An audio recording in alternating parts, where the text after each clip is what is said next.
Сүнс ба сүнсний ертөнц судар. Өртөөлөн буулгасан хүн гүрний хаан Мунзуг улаач тэн чууhin номтын тэнгэрийн дэмчээ өргөөнийхэн эмхтгэн хэвлүүлсэн эс баясгалан бэлэг цогт. Өмнөх үг.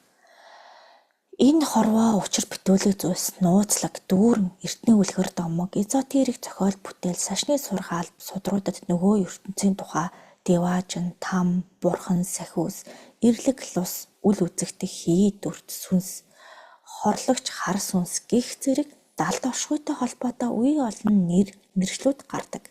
Шашин шүтлэг их дэлгэрсэн улс орон газар нутагт ард иргэдэнд дээрх нууцлаг оршихуй сүнс байдаг гэдэгт итгэх хандлага өндөр байдаг нь анзаарагддаг. Гэтэл нүдэнд харагдаж гарт үл баригдах шишлэх ухаанаар нотлогдоогүй зүйлсийг байхгүй гэж үзэх хүмүүс олонтой.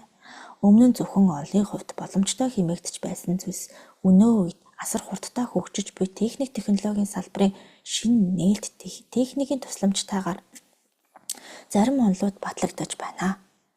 Бодит гэж үзэх бүх зүйлс атом бөөмөс тогтож тэр нь альфа, бета, гамма зэрэг цацрагууд болж задардгийг шинжлэх ухаан одоогоор тогтоогоод байна.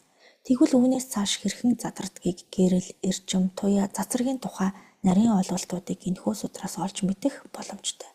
Далдын буюу бэлэг оршихуйд оршигч хийсгэлэн дүрт сүнс бүхнийг цагаан хар гэж хоёр хувааж үздэг бөгөөд хид хідэн төлөөллийг сударт багтаасан юм а. Сүнсний ертөнцийн тухай өгүүлэх уг толгой судар нь чин, чүү, хажир гурван үнэнд нийцсэн судрын амин чанар язгуурн дээд тэнгэрт оршихуйд хадгалагдаж онцгой цаг үеүүдэд судар болон буудаг чамтай. Оршиж байсан соёл иргэншлүүд нь далд ертөнцийн ухаанд нэвтэрсэн бэлэг оюуны өндөр хөгжилд хүрсэн байжээ.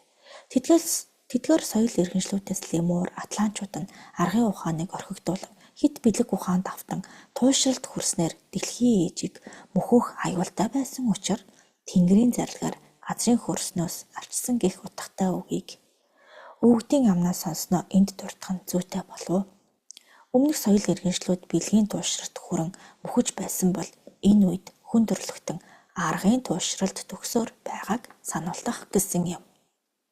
Байгаль дэлхий дээр оршин буй хүн, амьтан, ургамал, мод, чулуу бүхэн амьтай, сүнстэй, зорилготой, эзэнтэй.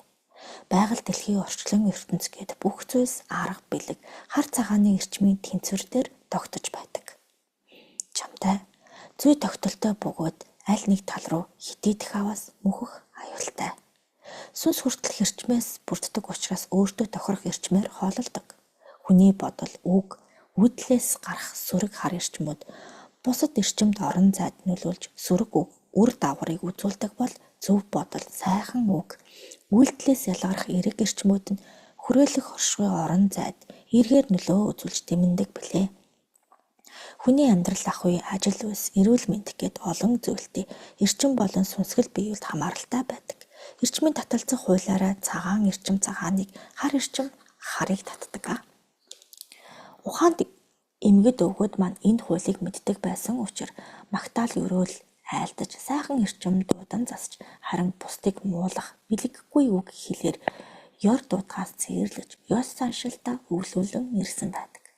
Энэ судрын мэдлэг ухаанаар өөрийгөө таньж засаж хөгжүүлж чадвал бид харыг дарж цагааныг дэлгэрүүлэх хөхөвүүдийн үргэлжлэл болж их орон их дэлхийгээ засаглаж чадах юм.